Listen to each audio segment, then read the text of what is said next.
Okay, so we have the recording started. Gurudev, can you try talking? See if I can hear you. Hello. Okay, I can hear you. Is there anything you want to share before taking the questions? Well, hello to everyone. Nice to be with you. Most of you probably are aware, I have returned to Audaria here in Northern California from first time out in a couple of years since the pandemic. Our community in North Carolina, both in Western and Eastern North Carolina, where we have a very nice community, very strong group of devotees. It was nice to visit with them. And those discussions there, if they haven't been already, will be published soon. Here at Audaria, we're experiencing a torrential downpour and a storm. Are you there? You're breaking up a little bit on my end, but I don't know if that's just me. Oh, also. Okay. Yeah, we're having a big storm here, so it may affect the internet to some extent. Can you hear me now? Yeah. Okay. And a big tree fell across our driveway just a minute ago, and the roof in Gurnish's cabin is leaking. So we've got some emergencies here working on. But otherwise, well, hello. I can hear Hello, you, but can you're you just hear me? yeah, you're just breaking up a little bit. I mean, I think I could hear everything that you were saying that was happening, which is sad. Okay, well, let's try to take the questions. Okay. Krishna Das, do you want to ask your question? Dandavat pranams and good morning, Guru Maharaj. Good morning. So my question is Is it pertaining raining to. there in San Francisco? Oh yeah, Berkeley? definitely is. Yeah, lots of rain out here. Yeah. My question is pertaining to a passage I read recently in Sri Guru and His Grace by Srila Sridhar Maharaj. I'll just read it and then I will proceed with my question. So Srila Sridhar Maharaj said, devotees are only tools in the hands of the Lord. One Muslim king advertised for a yes man. Previously in the court of the kings, they had sycophant. Whatever the king will say, he would give ditto to that. And he advertised that he wanted a flatterer, and many men came and applied for the job. And he asked them, do you think you'll be able to do your duty properly? And they said, yes, I will be able to do so. And then he said, I think you won't be able to do it properly. And then he said, no, sir, I won't. I shall be able to do it. And they were all dismissed but one. And I guess it goes on that one responded as such, that when the king said, I think you will not be able to discharge the duty of a flatterer, he said, I also think like that. And then the king said, no, you will be able to, you are the fittest. And then he said, yes, I am the fittest. And then he said again, no, I doubt it. And then he said, yes, I also doubt. And then basically it seemed like to me, Srila Sridhar Maharaj was kind of insinuating through this that he's sort of advocating a kind of like that kind of just letting the guru think for the disciple with regard to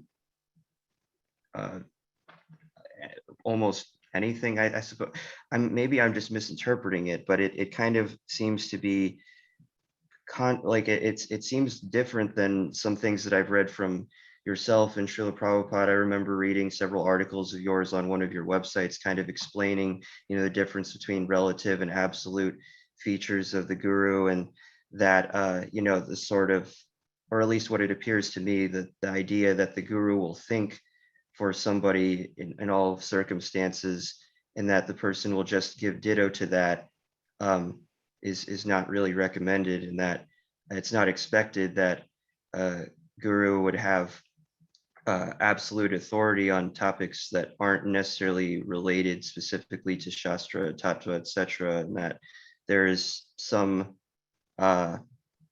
relativity or room for differences with regard to opinion on relative topics and such outside of Shastra. So, and I think I remember reading or hearing once in Srila Sridhar Maharaj's own life that when Srila Bhaktisiddhanta Saraswati Thakur recommended that he preach in English, that I think I heard that he didn't just go along with it, but he Yeah. brought up the point that he didn't think he was necessarily the best candidate for that. So it seems Yeah, a I little understand it. I understand your question. okay. I think that you're bringing up the fact that Sridhar gave a story from somewhere of the king seeking an aid, and what he was really seeking was a sycophant who would do whatever he wanted in all instances, and he cited that as a desirable attitude of the student before God, before Guru, and so forth. But you yourself, in explaining the question, have cited statements of himself, myself, and others that seem to contradict that. So sometimes points are made in a certain instance to emphasize an aspect of the teaching that may not be applicable in all instances. And when we look at the broader picture, which is on Pujapad Sridhar Maharaj's mind, I believe, at the time of telling that story, we have the perfect authority in God, and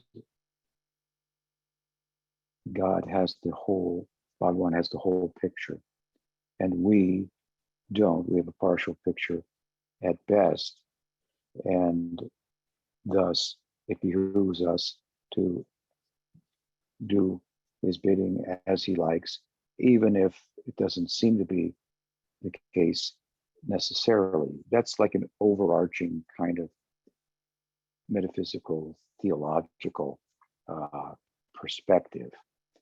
Now, when it comes into the practical day to day, we have a representative of the Godhead in the figure of the Guru, the Vaishnava, and so on and so forth. Many other factors come into play that would mandate that one think to some extent for oneself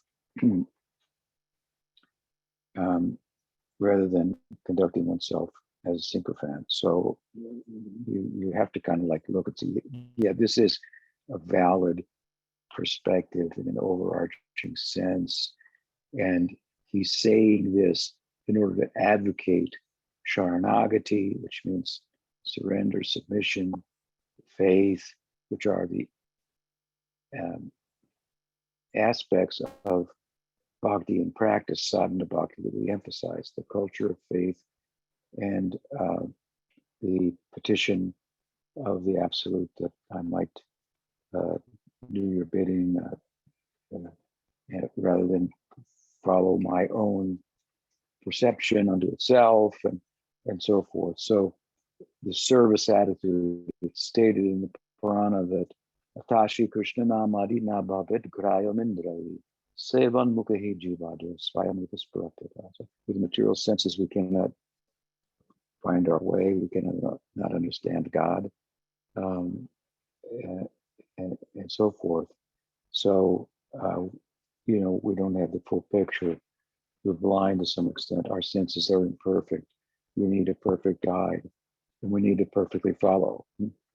That's a broad kind of statement, and he's emphasizing the service attitude should be cultivated. We at present have an enjoying attitude. That means to say we look at, we hear about, we touch, we feel, we perceive the objective world and the impulses that we get filter into the kind of the software of the mind, where we make the determinations, I like this or I don't like that. And those determinations are relative to the set of senses that we have, the mindset that we have, both of which are products of the external world themselves. And what your senses and mind may dictate about a certain instance in mind may be different. So which is it, right? So our way of knowing unto ourselves is imperfect, and our way of knowing fosters the false sense of identity that is the problem, if you will, that we have.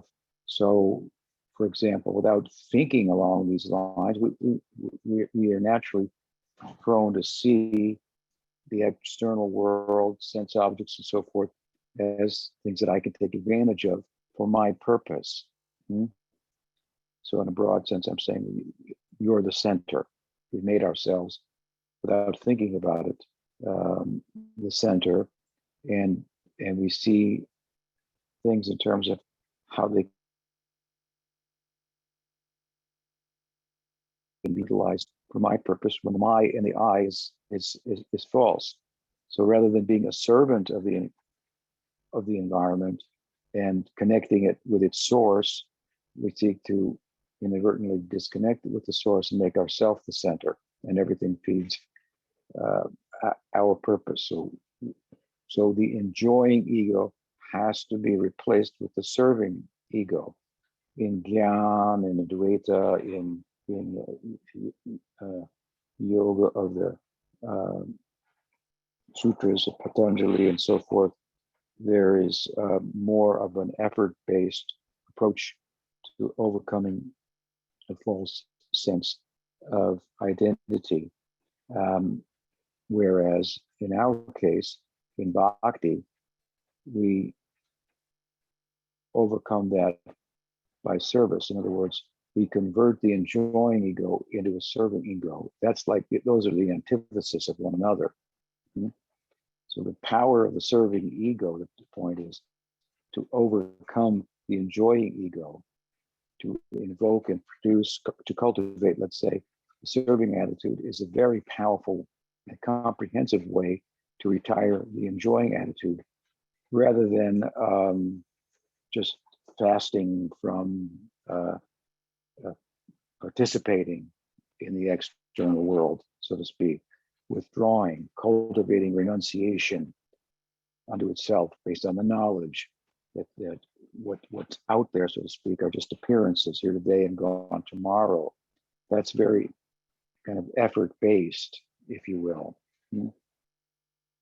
And it's not as powerful or comprehensive of a method for retiring the enjoying ego than the converse, cultivating the serving ego.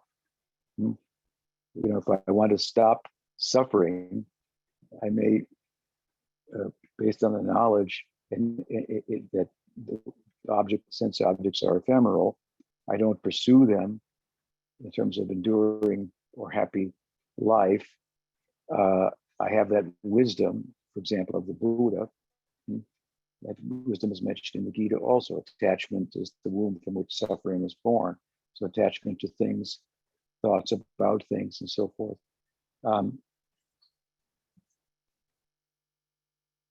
We want to be free. We want to have peace, because attachment to those things is causing us a disturbance, harassing us, so to speak.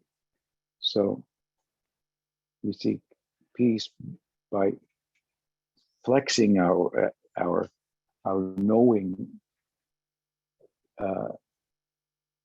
kind of knowing I'm mentioning as to the ephemeral, impermanent nature. We may support that, foster that knowing with scriptural texts and words of the sages and so on and so forth.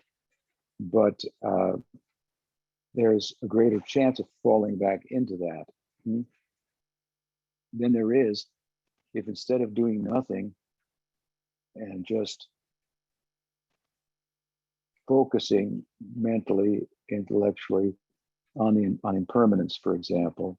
If we get busy in service and use those things in service of the source, reconnecting and excavating the connection that they have with the source, the external world, the object world with its super subjective source and the Godhead. Well, that's a busy life, and there's no room for being the center there, being the enjoyer. You could kind of be the center by thinking instead of my and trying to take from the world, instead think I, and not try to take. I am consciousness. I am not of the world. I don't need from the world. It's still a little bit putting oneself central, if you will, rather than I'm a servant. So the strong advocacy of that, the serving attitude, is what Pujapad Chidamar Maharaj is emphasizing when he gives the example of the sycophant who was hired. Obviously, though, we don't do that in every instance. That would not make sense, and you yourself have given many examples. But sometimes in the course of discussing to emphasize the serving ego, an analogy or a story like that may be given. That's all. Does that help? Yes, thank you. That helps a lot. Thank you, Guru Maharaj. Okay. All right. Dulal has a follow-up question. It was Bhakti Rasa. Okay. So she asked, is enjoying our service a disguise of the enjoying spirit, or is that appropriate?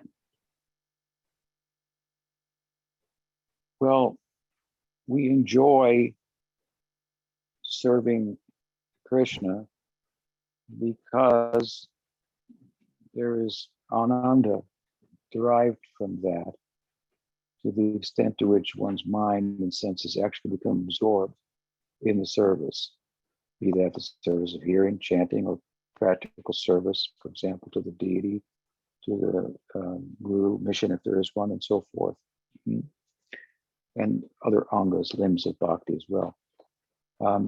We enjoy that because there's an ananda that's derived from that in a larger sense, and so that's unavoidable.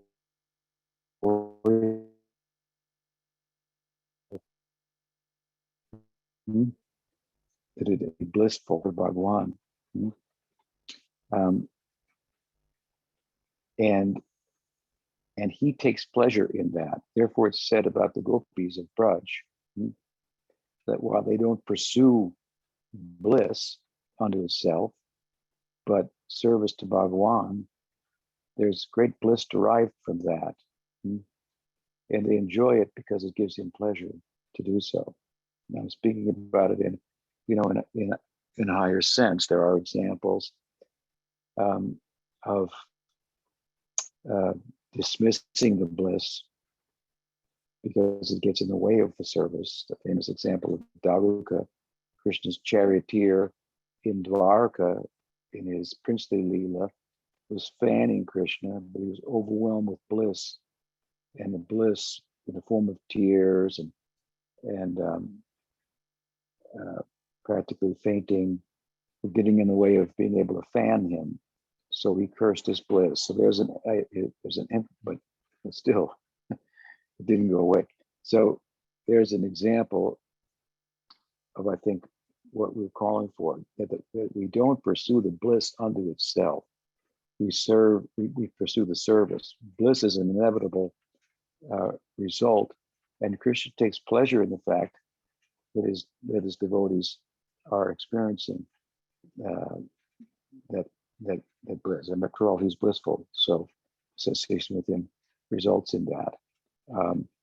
So it is said again about the gopis, they accept the bliss because it pleases Krishna. So that's just again to emphasize the approach, the focus, the inevitable result of which is bliss and knowledge, eternal life, and so on and so forth. In a broader sense, yes, we do pursue eternal life. We do pursue bliss. We do pursue the bliss of the lila in Braj, but if we look at that lila in Braj, we find it's selfless at the same time. So it's not counter to what I'm talking about, to desire to enter Krishna's lila and have a taste for the holy name. Another instance, Bhaktivinoda Thakura prays that he would beg, borrow, and steal to get a taste of for chanting the name of Krishna. The taste is there. Things get in the way, our conditioning and so forth has to be gradually out of the clutter of our ignorance, false values, material desires has to be eradicated, done away with, for the inherent bliss in the name to come out. But there are instances of praying like that for the taste, for the bliss. But overall, in a larger sense, we think of it as a byproduct. Now that's one way to talk about it. The other way to talk about it, which is more relative to most sadhakas, is they're doing something that constitutes seva, and they like doing it. Even though they may not be that absorbed in it, it becomes transcendently blissful at all times. To the extent that it does, one often has to retire from active service and sit and is turned inward and so on and so forth. So one may like to do things based on one's material propensities. And so is it wrong to enjoy those things? No, there's a place where sometimes the relative meets with the absolute and they go along the same track, no problem. The point overall though is, of course, there may be instances where there's things that in the context of service we have to do that we don't particularly like. And so we will equally take those up. We may even gravitate towards things that we like in a broader sense, in terms of service, as long as there's a choice, there's a possibility. So, you don't want to work against yourself necessarily. To capture the mind is an art, and just to try to arrest it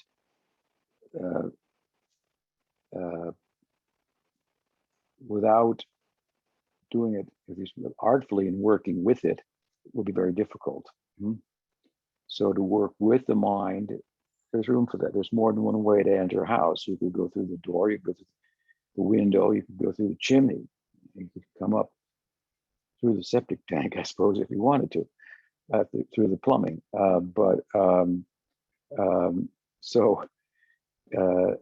To work, it's intelligent for a sadhaka to be skillful in their practice and see if there's a way that I can serve that works, that my mind works well with, just generally speaking, given its nature, then there may be greater potential for me to become absorbed in that service and derive the actual transcendental insight, bliss, and whatnot that derives from that. But I'll not shy away, nonetheless, from what needs to be done in a given circumstance. For example, rising early to wake the deity, it may not work that well with my mind and my senses, but I have a new criterion for my happiness. If it's favorable to bhakti, I, if it's unfavorable, I reject it, rather than the determination coming from my mind and senses. I like this circumstance or this activity, or I don't like that circumstance or activity, and so forth. So, but overall, yeah, it's not that enjoying on any level, really doing one's service, if it is really in an ego, a serving ego, that the acts are performed, that's not contrary to what we're talking about, developing serving.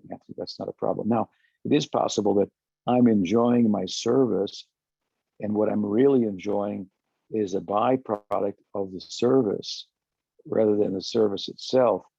And I've misconstrued one, the former for the latter, and I'm riding now on the waves of something other than bhakti that is, let's say, for example, I'm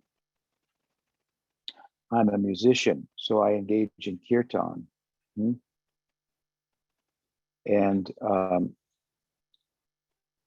and I'm actually more interested in, attracted to, and I'm even carried away by a musical presentation more so than I am, and that maybe I'm doing it, this is common today, I'm doing it for an audience. It's an act. People witness it, they applaud, and so forth. Kirtan is not, it is a form of worship that is collective.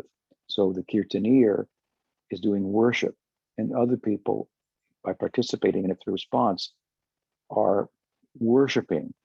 So it's not a musical performance. That's not what it's supposed to be. Not that we shouldn't put our musical abilities into it to whatever extent that we have them, but we don't want to be carried away by the musical abilities and find ourselves on stage and put our picture on the album cover, because we couldn't make it in the big time. We've got this, subgenre here of kirtan music, and I can become, famous in that. So, I'm just giving a crude example that there's a possibility where someone might be enjoying their service, but they're really not. It's really not service that they're cultivating, while it may appear as such, and they're riding the waves of the prestige, the adoration, the attention that's coming from one's musical ability. So that would be an instance where, enjoying your service is really, you're really enjoying something else that looks like service. But otherwise, be happy, serve Krishna. It should be susukam kartum avyayam. It's one of the things that Krishna says about bhakti, and he uses the word sukam here. Sukam is different. This is Bhagavad Gita. Or does he say Raja Vidya Raja Kuyam Pavitram Idam Uttam Pratyaksha Bhagamam Kartum Susu Pratyaksham Susukam Kartum. Susukam. Sukam is more generally used to speak of material happiness, whereas Ananda is more specifically addressing the bliss, otherworldly bliss. Sometimes there's overlapping, and Sukam can be used for speaking about that. But here we could also interpret it in an ordinary way. Be happy, serve Krishna. So if you're happy, enjoying serving Krishna, all the better. On whatever level. Hare Krishna. I enjoyed your question. What else? Anything else? So Gurungi Priya has a question. Jai Dandavats Guru Maharaj. We can't hear you. I can't hear you. Okay. I see you. You see me. I see your mouth moving. I see you laughing. Are you on English and mute original audio? Let me see. All right. I think I got it. Yeah. Now we hear you. Now I can hear you. Now I can't. Now you're muted, it says. Okay. Here we go. Got it. Third time's the Okay. charm. All right. Dandavats. I have a question following up last Saturday's class here in North Carolina. It was really brilliant the way you tried to put into words spiritual forms, how you described the bhava expands into forms. So I was wondering how that works in the prakat lila. Obviously, Krishna's leelas are not constrained by the material energy and on during the Boma leelas, but there is some interaction with matter. And like you were saying, the archaeological evidence is there to some degree, but how, and also like Krishna says in the Gita, how he, even while he was here, people didn't realize who he was. So he was interacting with mortals, so to speak, and they didn't know who he was. So how does that work with the spiritual forms and in the prakat lila? Well, the prakat lila is sometimes compared to a sadhaka deha. Sadhaka deha means body. Sadhaka means practitioner. So a practitioner's body is the body that we have, and after receiving initiation and then instructions on practice and so forth, bhajan, we learn to use the senses in relation to sense objects for the pleasure of Krishna. So there's a spiritualizing, if you will, of the present body that we have. And therefore it's kind of a mixture, right, of the influence of Sarup Shakti, Krishna's internal energy that Bhakti is constituted of, and the Maya Shakti. And, as we practice, well, it may to one extent be spiritualized, that practitioner's body, to another extent not. So that's the whole course, if you will, of sadhana, to spiritualize the body. That's why often when saints pass from the world, it's thought that they had perfected their bhakti, and so their material body had been spiritualized, and rather than having a cremation, which is the standard part of the standard ritual, central with the standard ritual of passing, their bodies would be placed in a tomb, and it's called a samadhi, and it becomes a worshipable place. So it's thought that their body became spiritualized, so to speak. Prabhupada used to give the example of a gold-plated box compared to a gold box, solid gold box. So the sadhaka deha perfected would be like the gold-plated box, whereas an internal meditative spiritual body that becomes the body for participating, for example, in Krishna lila, is fully a subjective or body constituted entirely of Krishna's internal energy, constituted really of bhakti, and a full expression of bhakti, praying as a shape, a form. So the lila, the Boma lila, prakat lila in which Krishna manifests in the world, is often compared to a sadhaka deha, where both the elements are there, and that's what you're talking about. Material nature is there, Krishna's present, but not influenced by material nature. I'm not exactly clear, what your question is in that regard. All of it's said that Krishna's form is eternal, spiritual, not affected by the material nature, but it's in this world nonetheless. He's interacting with objects and persons in some instances who aren't devotees and aren't under that, entirely at least, under that influence. How does he interact with them? I mean, however he interacts with them it behooves them. It helps to spiritualize them to one extent or another. I'm not entirely clear, what your dilemma about that is, or your question. You want to say something more? Well, I guess I was just wondering, like we have the Vrindavan sphere here in India at this time, and Krishna performed his pastimes there. But it's also not purely spiritual, like you were just discussing about the forms being made purely of bhava. So the Yeah, it's kind platform of like of the a spiritual overlay. Look at it like an the overlay. gold-plated Okay, box. right. Then therefore it's said that everything that goes to Vrindavan doesn't necessarily go there.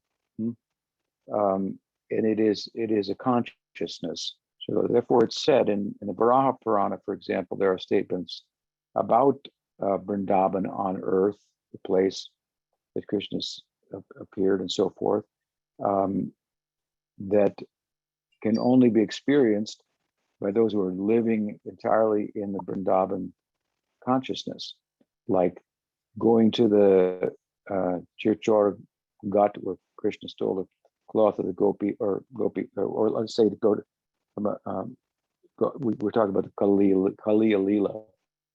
So there was a Kadamba tree that survived the effects of Kaliya, and it was protected so that it would survive by Garuda, and Krishna used that tree to climb on and jump into the lake. And so it's said that exalted devotees, purely in Krishna consciousness, see that tree blooming all year long. And there are many other statements like this about every fortnight on top of Govardhan, there are the flashing lights and so forth. So not everybody sees these things.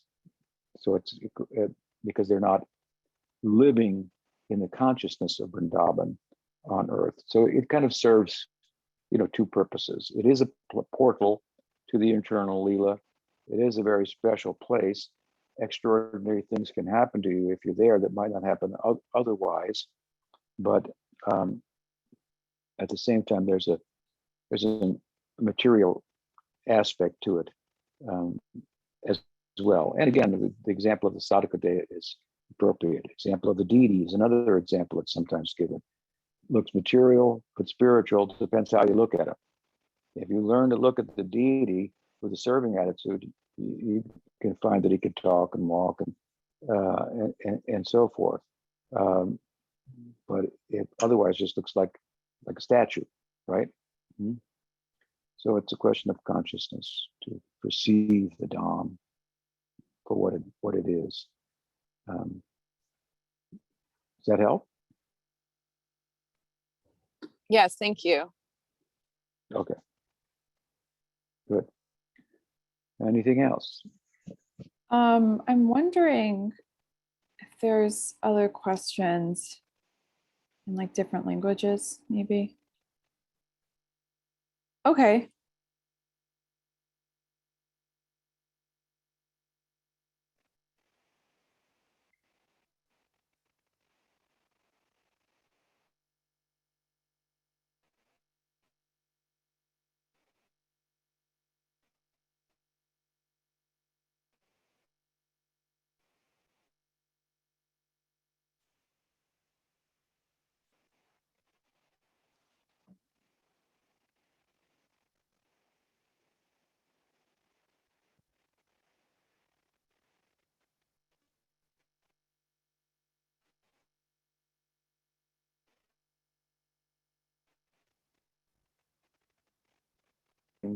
That are mentioned in the Vedic literatures that are considered evil, that we would consider evil as well.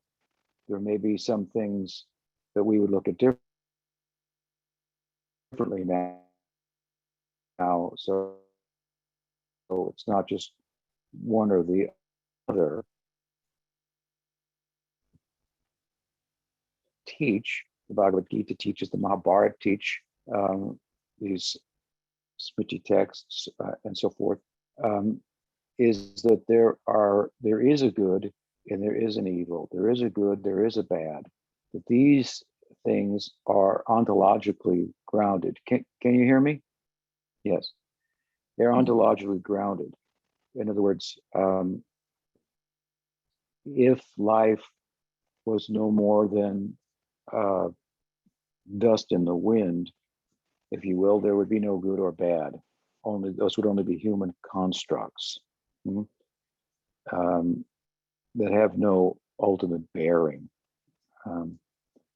But the teaching in all religious traditions, for that matter, is that there is a real good and a real bad. They're ontologically grounded. That means to say that nature, the world, has a purpose.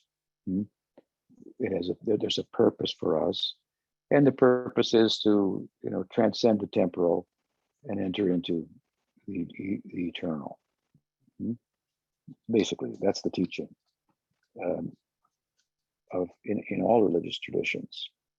Now, that said, while we say there is a moral principle, the details of what may be considered ethically or morally right or wrong may change as circumstances, time changes.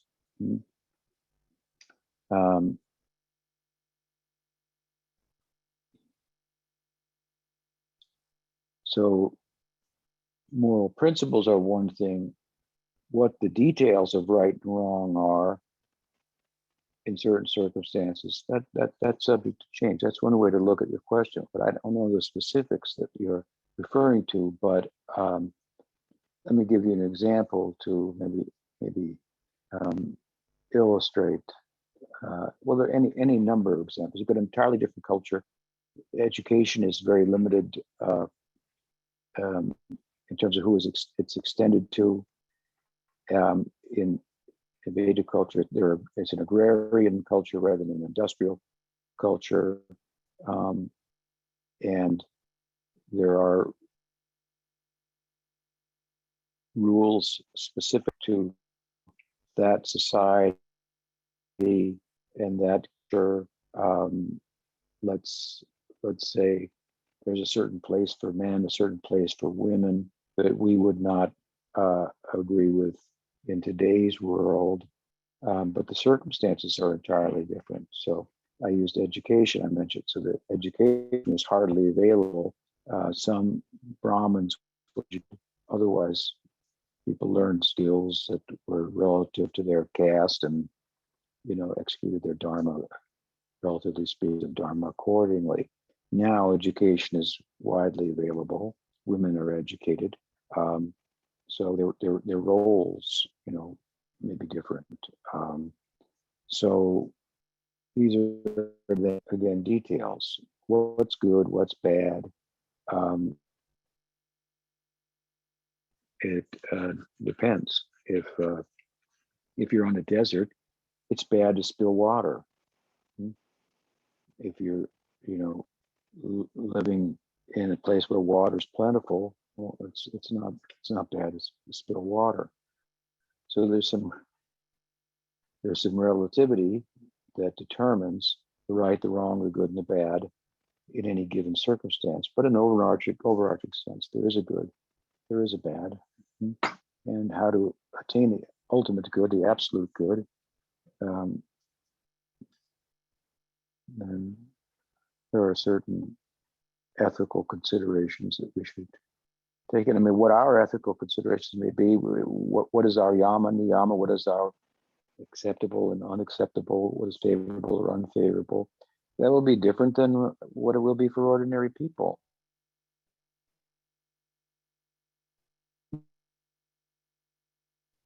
For that matter, we're living a life as a moralist. It's another thing.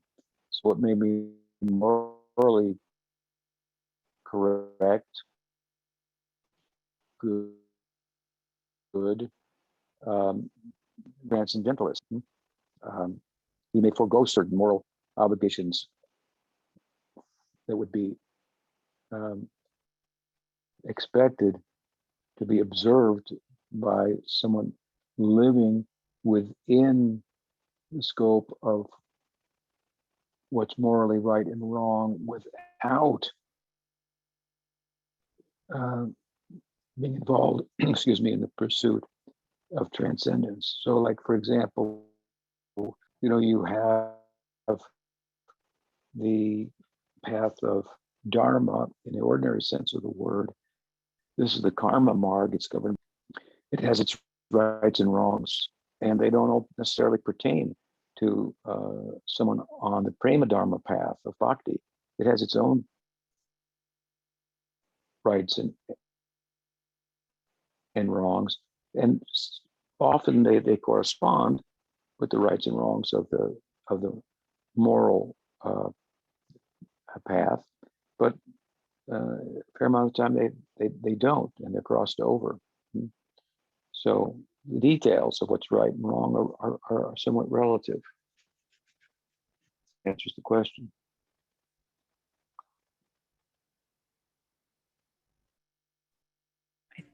Tak, tak, bardzo dziękuję. Okay.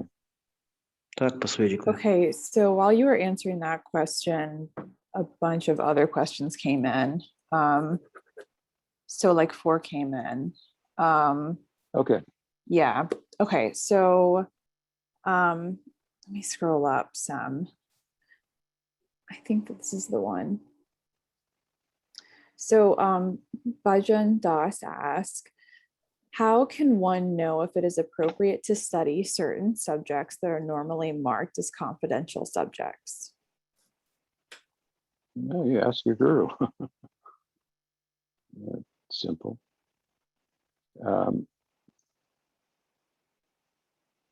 I think that, but overall, I think that if one is grounded in one's practice and service and has an interest in more esoteric texts, then it's probably a good idea to familiarize yourself with them. If at the same time one doesn't have a very good service attitude and so forth, then to pursue more esoteric texts may only be an intellectual sleight of hand, where one deceives oneself into thinking that by collecting some esoteric information, they've actually gone there. So one has to be sure how to go there. And it's not just by collecting information, but if that information is gathered and it falls on a sadhaka who is earnestly trying to make progress in the present and knows how to conduct oneself also in the present, then it may be useful. What can be done? Sadhaka, you have to be honest with yourself and see if interest in such texts is just a curiosity, an excuse for not focusing on what you have to focus on in the immediate, then it's not going to be fruitful for you. But I wouldn't be too intimidated by statements as to the confidential nature of leelas. Let's take, for example, this mostly is, these type of statements are often made in relation to Madhurya Rasa. So Jiva Goswami makes a statement. The confidential pastimes of Radha and Krishna, which are erotic in nature, although it's a transcendental eroticism, in their time were probably as racy as some pornographic novels or not, maybe X-rated movies or something. Let's say pornographic is like triple X-rated, so let's just say an X-rated movie rather than parental, I don't know what the ratings are, but anyway, parentally approved or something. So in that society, the stories of the Bhagavatam and so forth, and other texts about Radha and Krishna's romantic affairs and so forth might have a negative effect on someone by way of, Jiva Goswami gives the example, if one becomes sensually aroused by them, better to put them down. Now, there's so much to be sensually aroused by in the world that probably Radha and Krishna Lila wouldn't have much of an effect on most people. It's quite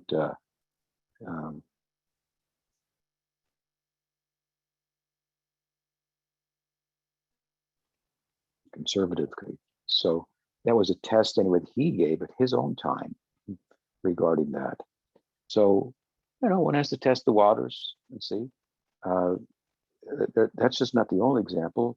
The nature of Krishna Lila is, a devotee who read the Govinda Lilamrita of Krishnadas Kaviraj Goswami, and he got the impression from it that Krishna was always thinking of the gopis, even when he was with his friends, and he got disappointed reading that, because he was thinking of himself in terms of having a fraternal relationship with Krishna. So there's a reaction that you don't want to get, that requires more adhikar, more eligibility to enter into the text and understand it in context and not have that kind of confusion. Let's say you read about the Madhurya Lila and the role of Chandravali, who is the cousin, cousin sister, but a competitor at the same time. I mean, she seems like half a person, compared to Radha. So someone may read it and think, this act is functional here, This Chandravali is hello? Screen seems to fall. Can you hear me? I've been able to hear you. Yeah. You were just Okay. freezing up some. Yeah. Okay. So one gets, loses interest in the text and so forth, and gets a negative impression about it. I mean, so what it requires some standing and service and tattva, good association, to get what these books are about. Chandravali is a foil in the Leela. She's an aspect of Radha manifest, for the purpose of the Leela, to bring flavor, for example, jealousy into the Leela. So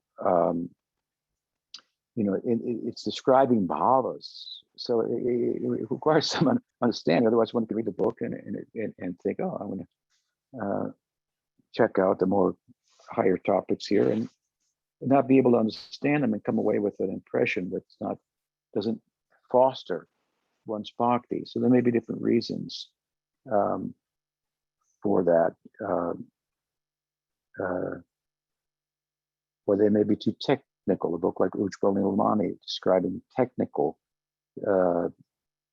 aspects of Madhurya Rasa, giving examples to it, but nonetheless, it can be a little bit tedious of a book.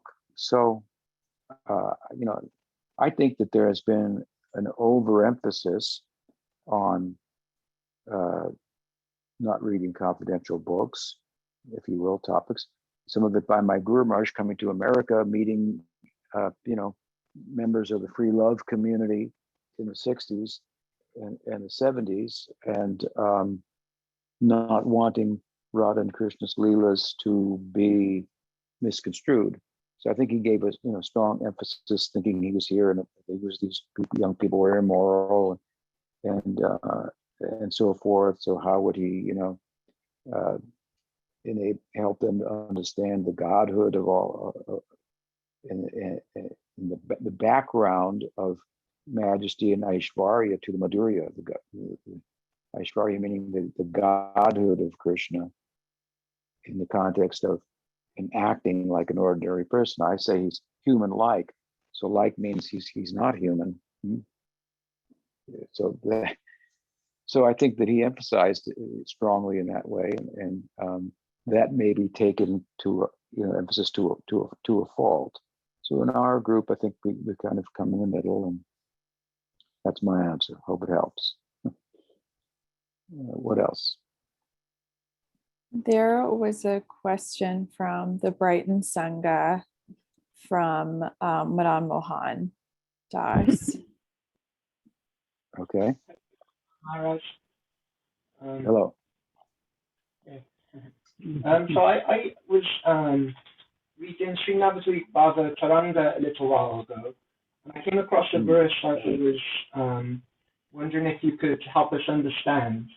That so the verse, Srila Bhaktivinoda Thakura says, "Will that day be mine when I will see the pastimes of pure divine love in Godroom? When will I reside in that abode of Godroom with the cowherd boys, with single-minded desire to serve the Lord in the mood of a cowherd boy?" And obviously, apart from other texts, even in this text, later on, we know he's really got a desire for a manjari-bhava. So I was wondering how to understand that, where he's expressing a desire for the mood of a cowherd boy, gopa-bhava. Yes. Yes, I'm very familiar with the verse, and I've commented on it extensively in my forthcoming book. But briefly, the verse overtly lends itself to that understanding, but it may also be interpreted in a different way, which corresponds with Bhaktivinoda's bhava, his bhava being madhurya rasa rather than sakya rasa, romantic love for Krishna rather than fraternal love for Krishna. So when it's looked at grammatically from another angle, it can be an advocacy of his own bhava, versus he wants to live in Godroom. That's the island where his place of bhajan was, an island that represents the Navadvip of the 9 islands, Navadvip, 9 islands. That island represents kirtan. It actually corresponds with Vrindavan's Nandagram, which is a Sakyarasa place. But it was his place of bhajan. And anyway, the verse it's the Bengali verse. The verse can be translated to say, when Gaur, daily in the lila, Nitya lila, Chaitanya Mahaprabhu comes to Godroom, engaging in Sankirtan with his devotees. When he enters into Godroom, he enters into Sakyabhava. He sees, for example, some cowherd boys in Navadvip herding cows, and it transports him internally into the Braj Lila. And so and Nityananda Prabhu and other associates in Sakyabhav find themselves then in Krishna Lila in Gopa Vesh, dressed as Gopas. Now, other associates in Madhurya Rasa with him will see Chaitanya Mahaprabhu turn into Krishna as a Gopa. So when will I see Krishna, Chaitanya Mahaprabhu, show himself as a Gopa in Braj, and will I reside there and worship him? That's not an advocacy of when will I attain the bhava of a Gopa myself. When will I see Prabhu in gopa-bhava? That's a vision that the gopis like to see. For example, in Venugita of Srimad Bhagavatam, they say that the perfection of vision is to see Krishna, Balaram and the cowherd friends entering into the forest with their cows. That's the perfection of the eyes. So it doesn't, for a gopi to want to see that is fully understandable. So there's a way to translate the verse where it says that, which corresponds with the bhava of Bhaktivinoda. But there's a way to translate it, the translation that you read, where it appears that Bhaktivinoda is aspiring to enter into gopa-bhava himself, which would contradict the rest of the book. So that said, it's difficult to avoid the translation that you've read, that somebody has rendered. It seems more overtly to say that, but if we want to connect it with the bhava of Bhaktivinoda that he reveals himself to be in that later in that book, and we could look at it that way. But his particular lineage is a Sakya-rasa lineage in its origins. Bhaktivinoda Thakura is in the Nityananda Party Bar, and at a certain point, Nityananda Prabhu left the world, and the Dwadasa Gopals, who were his associates, were all in eternal love. They began to depart from the world as well, and the lead role in that lineage came to Janava, the consort, the wife of Nityananda Prabhu. And she then took the lineage in a direction of Madhurya Rasa, romantic love, with great deference to Sakya Rasa and Udaradatta, and for example, and Gauridas Pandit, who were immediate and powerful associates of Nityananda Prabhu in fraternal love. So the way we look at the verse is that Bhaktivinoda is speaking of his own bhav and simultaneously speaking out of deference to the line that he's in the Sakya bhav that is prominent in it prior to the time of Janava, showing some deference to that, and also speaking to sadhakas who may have an affinity for Sakya Rasa, accommodating them. There are several places in the works of Bhaktivinoda Thakura where he goes out of his way to accommodate those pursuing Sakya Rasa within Gaudiya Vaishnavism in his line. For example, in Jaiva Dharma, the book you talk is a confessional text, poetic and confessional text, so to speak. In a philosophical text like Jaiva Dharma, however, we also find that although the story is cast as a novel, the two protagonists, Brajanath and Vijay Kumar, one is in pursuit of Madhurya Rasa, the other of Sakya or fraternal love. And therefore, they're in a philosophical book. He's accommodating within his line those who may have affinity for Sakya Rasa, which is along with Madhurya Rasa, one of the windows of opportunity that the lineage presents. It's a secondary supportive rasa, as much as Nityananda Prabhu was supportive of Chaitanya Mahaprabhu's pursuit of Madhurya Rasa and tried to bring attention to it. He himself was steeped in Sakya Bhav, and many of his associates who came with him were of that Bhav, and others were influenced by that.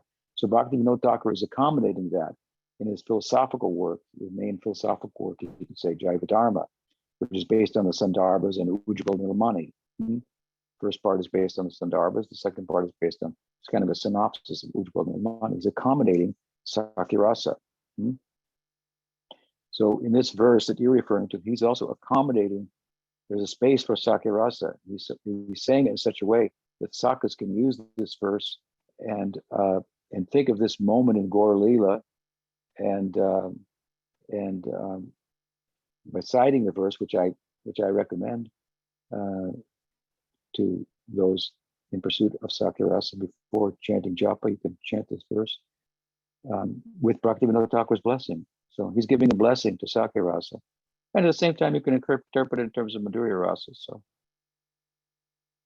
he's written in that way.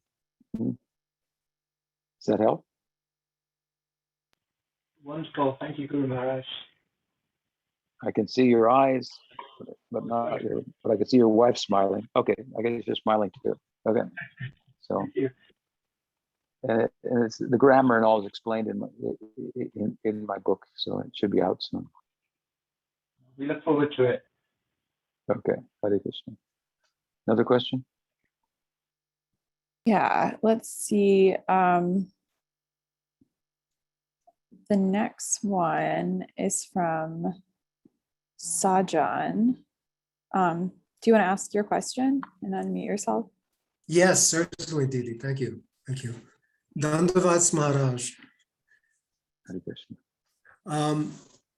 Actually, the question I originally had was in regard to what you wonderfully said about the the difference in the kirtaneers and their kind of their psychophysiological makeup or their orientation or their even ambitions, perhaps.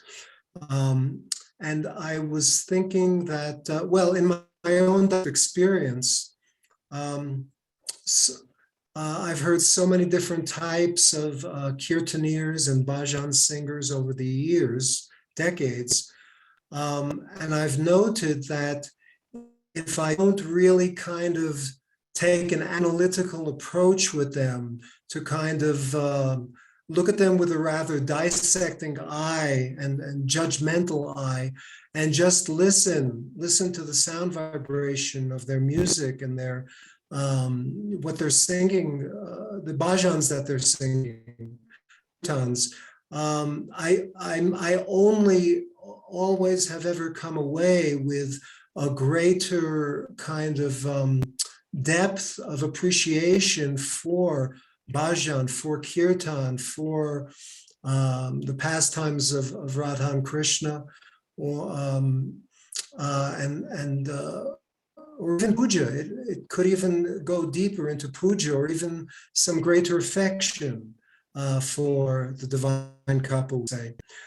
So could that be, could there be some merit, some value in just really kind of just opening and being receptive to how a particular sound vibration kind of enters within us, and see what the effect is within our hearts, consciousness, rather than kind of taking a pre-prejudicial or pre-preferential attitude. Well, there's no need to take a predetermination about kirtaneers, but you should make a determination about their kirtan based on the effect. So it could be having appearance.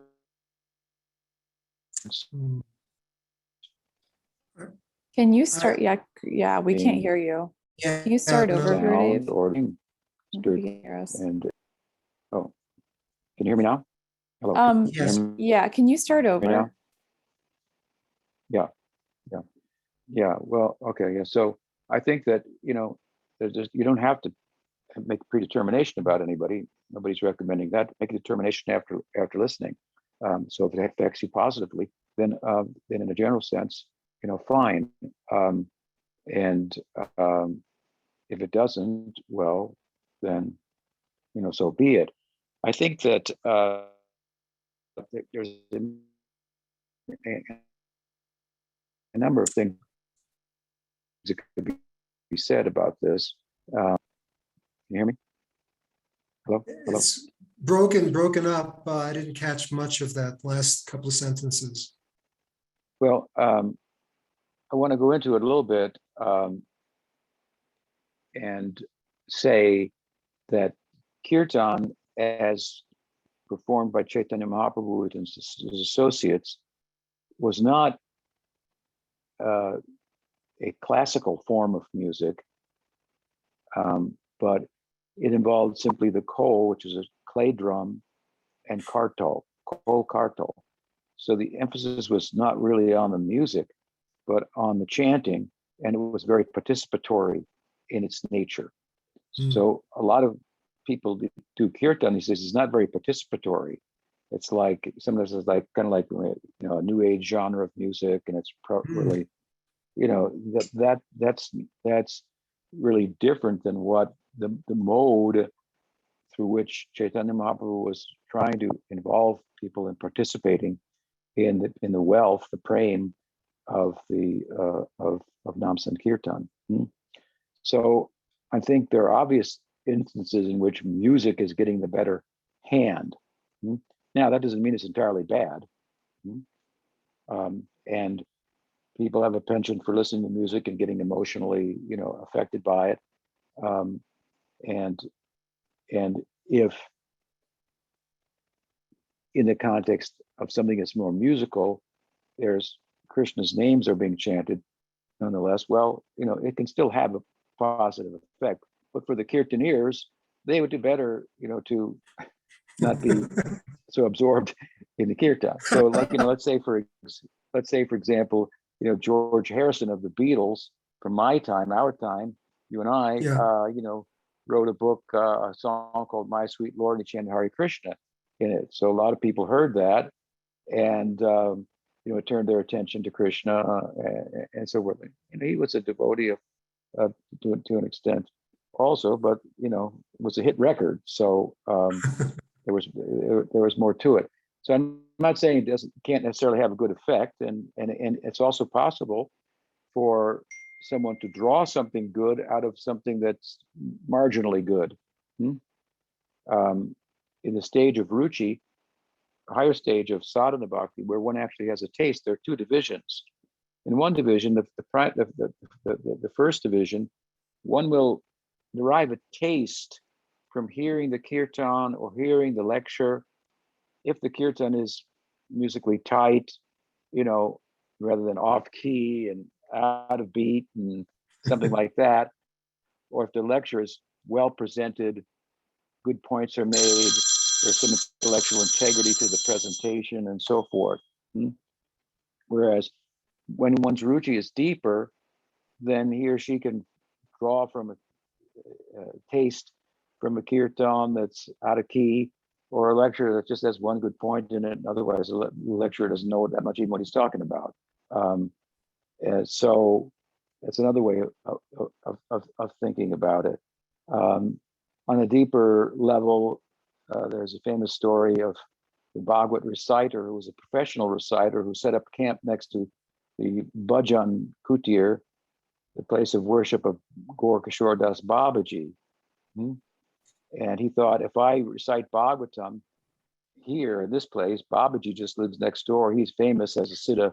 He'll come to my class and I'll be able to say, even Gaur Kishore comes to my classes. So after the class was over, then Babaji didn't attend. And he asked, it went on for like 3 days, and he asked an assistant, can you go and clean that place? And he said, Babaji, how can I clean the place? The Bhagavad has been spoken there for 3 days. He said, you heard Bhagavad? I only heard rupee, rupee, rupee.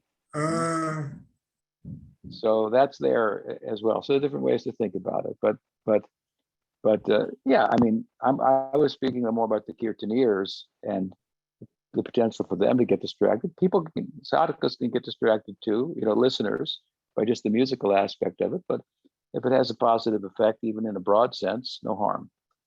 All right. Hare Krishna. Thank you, Maharaj. Thank you. Okay. So there may be another question, but we're a little over time at this point, and I just got a call. I know it's about the roof that I said was leaking at the beginning of our talk. So let me attend to that. Nice to be with all of you. Thank you. Haribol. Okay. So I'm going to make some announcements about the classes. Oh no, I had them up in a tab, but I accidentally exited out. Wait, so just give me a second. I think the last week of the October classes.